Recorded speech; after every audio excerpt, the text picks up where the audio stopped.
Right now on 12 on Health, a new study shows CAT scans can significantly cut down on lung cancer deaths. Plus, bed bugs and the itchy bites they leave behind. And health foods to feast on throughout the holidays. This is 12 on Health with Gillian Neff.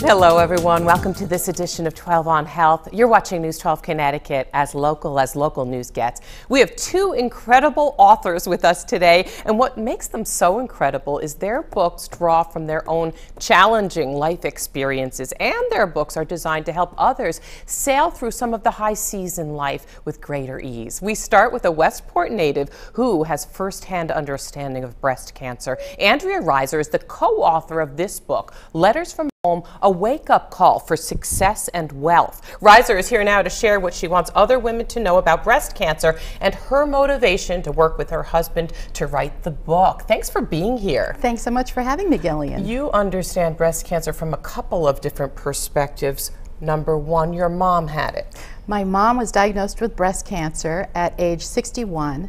She had missed one mammogram and never rescheduled it, and then found a lump and was diagnosed at a pretty late stage. So you believe missing that mammogram was the big mistake here? Absolutely. Early detection is such a gift for women, and the technology that we have available to us now really helps. So it's just a matter of getting yourself to make the appointment and getting yourself to go. Now, through her experience, you decided to investigate your own situation. Exactly. My mom found out that she carried the breast cancer gene, so it was recommended by the geneticist that my sister and I be tested for the gene, and we both carried the gene as well. So you took action that not all women take. I did. After my mom passed away, my sister, who was 38 at the time, was diagnosed with a very small breast cancer. I had been on increased screening for about 2.5 years, and I knew that I had the option at some point of doing something more aggressive. At that point, were you feeling like it was just there lurking, inevitably going to come out? I did. I felt it was a matter of time, and every 6 months I would either have a mammogram or an MRI, and I would just dread getting the results. So I made a promise to myself that if my next MRI came back clean, I was going to be proactive and do something. Okay. What did you do? So I ended up having a prophylactic mastectomy. You had both breasts removed surgically. I did. And reconstruction? Reconstruction at the same time. I was lucky to be able to do that at the same time. And that was about 3.5 years ago, and it changed my life and my outlook on life from that day on. How come?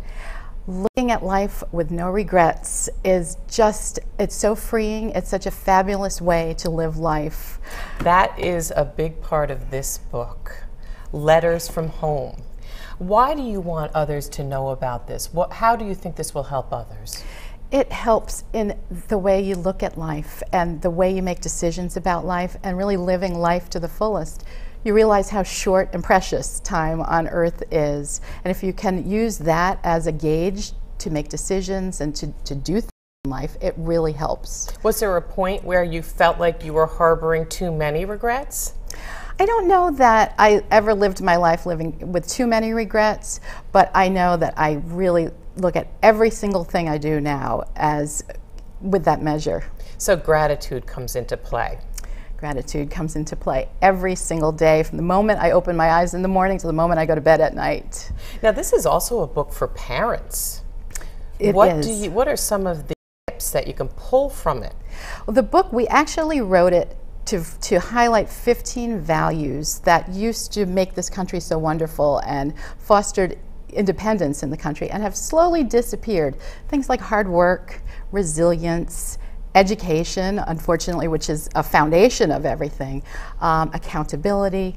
And so to really teach the next generation these sorts of values, we know that the future of this country will be really solid. I imagine it forces you to be a really good person around your kids.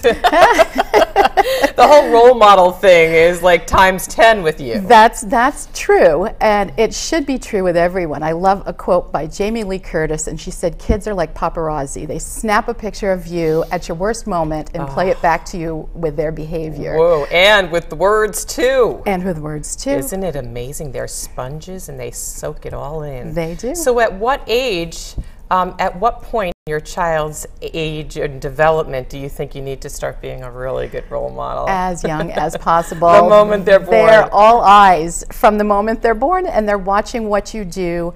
They're watching what they're listening to what you say, but they've got to really kind of sync up what you say and what you do. Oh, you're making me so nervous as a parent. One last question, where does wealth come into play?